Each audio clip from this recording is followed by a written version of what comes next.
अस्सलाम वालेकुम पाकिस्तान। आप सुन रहे हैं अपना रेडियो न्यूयॉर्क और देख रहे हैं अपना टीवी न्यूयॉर्क। तो प्रोग्राम है जनाब रूहानी मसाइल और उनका हल। आपके जो रूहानी मसाइल हैं उन के हल के हवाले से हम गुफ्तगू करते हैं। और जैसा कि आप जानते हैं कि प्रोग्राम हर जुमेरात पाकिस्तानी वक्त के मुताबिक रात 10 बजे से 10:30 बजे तक आपकी खिदमत में पेश किया जाता है। इस प्रोग्राम में हमने बहुत सारे मसाइल पर अब तक गुफ्तगू की है और उसका हल भी आपको बताने की कोशिश की है। हमारे दोनों मेहमान नजम खान और सिद्दीक बरकती साहब हमारे साथ प्रोग्राम में मौजूद हैं। लेकिन जो आज का मौजू है ना इस प्रोग्राम का, वो बहुत ज़्यादा इम्पोर्टेंट मौजू है। वो हमारी आने वाली नस्ल के लिए बहुत ज़रूरी है। वो हमारे आने वाले मुल्क के मुस्तक़बिल के लिए बहुत ज़रूरी है। और इस हवाले से आज इस प्रोग्राम में हम गुफ्तगू करेंगे। और आज मैं आपको बता दूं कि इस प्रोग्राम का मौजू है कि बच्चों की तरबियत कैसे की जाए। जैसे कि आप जानते हैं कि आजकल का जो माहौल है, जिस तरह के मसाइल हैं, महंगाई है, उस दौरान हम अपने बच्चों को कम फैसिलिटीज़ देकर बेहतर तरबियत कैसे करें, इस पर आज हम गुफ्तगू करेंगे। और हम चलते हैं पहले सिद्दीक बरकाती साहब की जानिब, जो कि सिलसिला बरकातिया के खलीफा भी हैं। सिद्दीक भाई, आज का जो प्रोग्राम का मौजू है वो है बच्चों को की तरबियत कैसे की जाए। क्या कहेंगे आप इस तरह के माहौल में, जिस तरह का माहौल आजकल आप देख रहे हैं? अस्सलाम वालेकुम वरहमतुल्लाहि वबरकातुहू।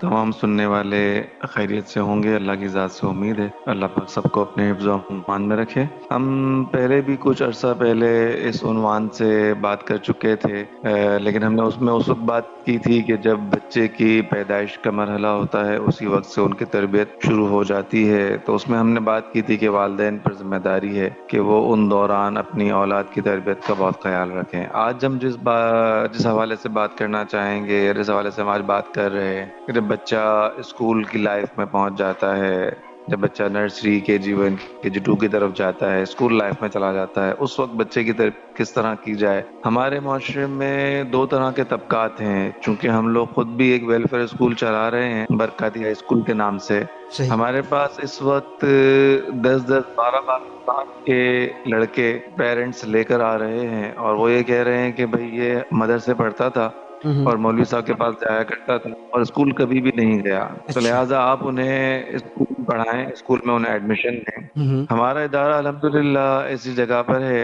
बरकाती हाई स्कूल ऐसे पसमानदा इलाके में है जहाँ रेट ऑफ लिटरेसी बिल्कुल जीरो है। सही। तो हमारा मकसद ही सिर्फ यही था कि हम बच्चों को पढ़ाएं। हम्म। लेकिन 10-11 साल के बच्चे को हम नर्सरी में कैसे बिठा सकते हैं? सही। यानी कि बहुत सारे जगहों पर ये मामलात हैं कि उन लोगों को सिर्फ ये होता है कि भाई मौलवी साहब से सिपारा पढ़ा दिया जाए, कायदा पढ़ा दिया जाए हम्म। और कुरान पढ़ाने के बाद उनको मजदूरी पे लगा दिया जाए। अच्छा। लेकिन अब अल्हम्दुलिल्लाह ये अवेयरनेस आना शुरू हुई है बहुत सारे लोगों में और सोशल मीडिया के थ्रू भी हम्म। कि नहीं, दीनी तालीम के साथ साथ दुनियावी तालीम भी हमें पढ़ानी चाहिए। सही। बात सबसे अफसोसनाक कह लें या दुख वाली बात कह लें हम्म। कि ये आज के ज़माने में कुछ सालों से ये दीनी तालीम और दुनियावी तालीम अलग अलग हो गई है। सही। आप देख लें हमारे पुराने आबा और अजदाद के, आप मेरे वालिद मोहतरम के ज़माने में पढ़ाई देख लें हम्म। कि स्कूल में ही अरबी पढ़ाई जाती थी, स्कूल में ही कायदा पढ़ाया जाता था, स्कूल में ही फारसी पढ़ाई जाती थी हम्म। और स्कूल में ही कुरान पढ़ाया जाता था, बाकायदा तर्जुमे के साथ सूरतें हुआ करती थी।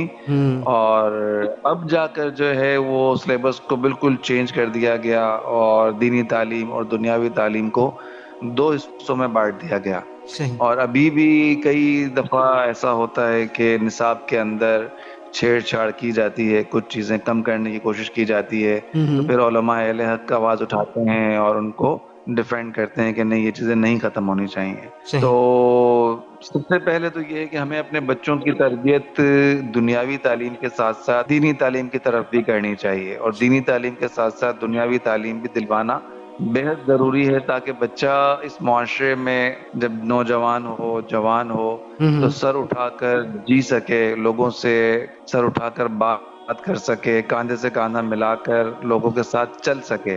صحیح. ایسا نہ ہو کہ کہیں دو لوگ کمپیوٹر کی بات کر رہے ہیں، سوشل میڈیا کی بات کر رہے ہیں، ہوں. اکنامکس کی بات کر رہے ہیں، اور وہ صرف مدرسے میں پڑھا ہوا بچہ ہے، جو صرف ہوں. قرآن جس نے پڑھا ہے اور سمجھا نہیں ہے، ہوں. تو وہ صرف ان کی شکلیں دیکھ رہا ہو، ان کو صرف وہ سن رہا ہو، سمجھ میں کچھ نہ آ رہا ہو، تو ایسا بندہ پھر ظاہر معاشرے میں سروائیو نہیں کر سکے گا.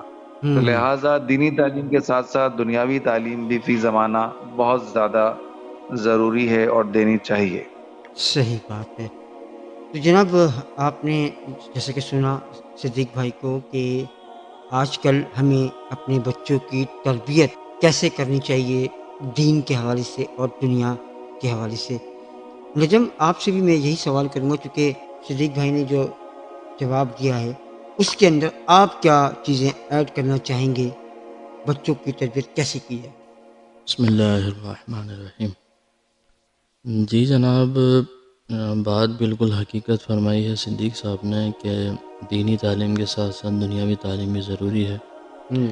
اور دنیاوی تعلیم کے اندر جو ہے وہ دنیاوی ایک جو رسم و رواج ہیں، دنیاوی معاملات ہیں، کاروباری معاملات ہیں، اور نوکری کے حوالے سے جو رولز ہیں وہ سب بچے کو سیکھنے کو مل جاتے ہیں. صحیح.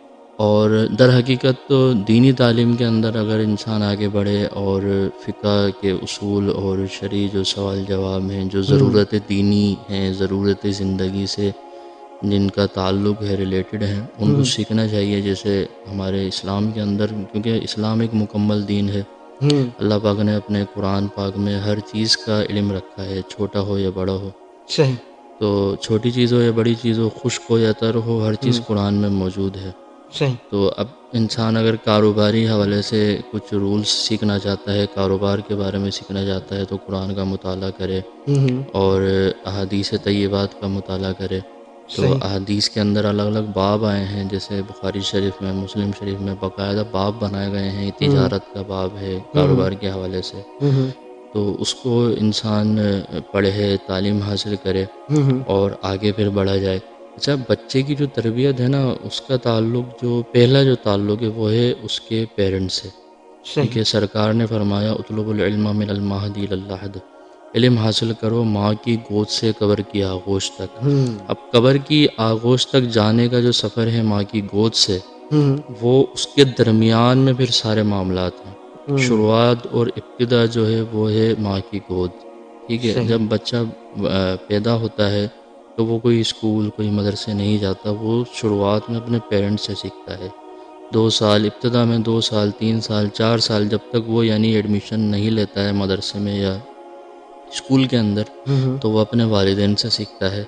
اب والدین کی تربیت اگر اچھی ہوئی ہوئی ہوگی، والدین اگر بات کو سمجھتے ہوں گے، نالج رکھتے ہوں گے، دینی دنیاوی دونوں، اور زندگی کو ایک متوسط طریقے سے گزارنا جانتے ہوں گے، کیونکہ حدیث مبارکہ نبی پاک نے فرمایا خیر الامور اوسطھا، ہر کام کی بہتری اس کے درمیان میں ہے. کوئی بھی عمل ہو، کوئی بھی کام ہو، میانہ روی کے ساتھ کیا جائے تو اس کا پھر اثر بھی اچھا ہوتا ہے. تو جب والدین ہر کام کو میانہ روی کے ساتھ کریں گے تو بچہ دیکھے گا، نوٹ کرے گا، اور وہ پھر ویسے ہی سیکھے گا. ٹھیک ہے، اس طرح پھر اس کی تربیت بھی ہوگی. پھر میانہ روی کے ساتھ ساتھ جو ہے نبی پاک علیہ الصلوۃ والسلام کا فرمانا ہے اکلم الناس علی قدر عقولہم، کہ لوگوں سے ان کی عقل کے مطابق کلام کرو. یہ سرکار کا فرمان ہے، جو جیسا ہے اس سے ویسے ہی پھر کلام کیا جائے. اب جب والدین کے پاس یہ علم ہوگا کہ لوگوں سے کس طرح بات کرنی ہے، تو بچہ جب ان کو دیکھے گا کہ ہاں بھئی میرے والدین کس طرح کس کو گائیڈ کر رہے ہیں، کس طرح کس کو ڈیل کر رہے ہیں، تو وہ پھر سیکھے گا. اب چھوٹا بچہ ہے وہ کیا کرتا ہے، وہ بڑوں کو دیکھ کر سیکھتا ہے.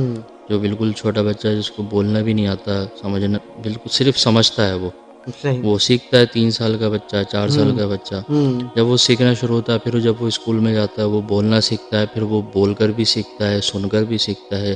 والدین سے تو ظاہر زندگی بھر ہی سیکھتا ہے، وہ گھر میں اس کو رہنا ہے. جب اسکول جاتا ہے تو وہ اپنے ٹیچر سے سیکھتا ہے، اور مدرسے جاتا ہے تو جو قاری صاحب ہوتے ہیں ان سے سیکھتا ہے. پھر آگے مزید بڑھتا ہے، پھر وہ اگر حافظ بننا چاہتا ہے یا عالم دین بننا چاہتا ہے تو پھر اپنے استادوں سے سیکھتا ہے، اور اسی طرح اسکول سے کالج کے اندر جاتا ہے، وہاں پر بھی پھر جو پروفیسر ہیں، لیکچرز جو اس کو ملتے ہیں، ان سے سیکھتا ہے۔ پھر اس کے ساتھ ساتھ اللہ پاک مبارک کرے اگر وہ روحانی سفر طے کرنا چاہتا ہے اور صاحب بیعت ہوتا ہے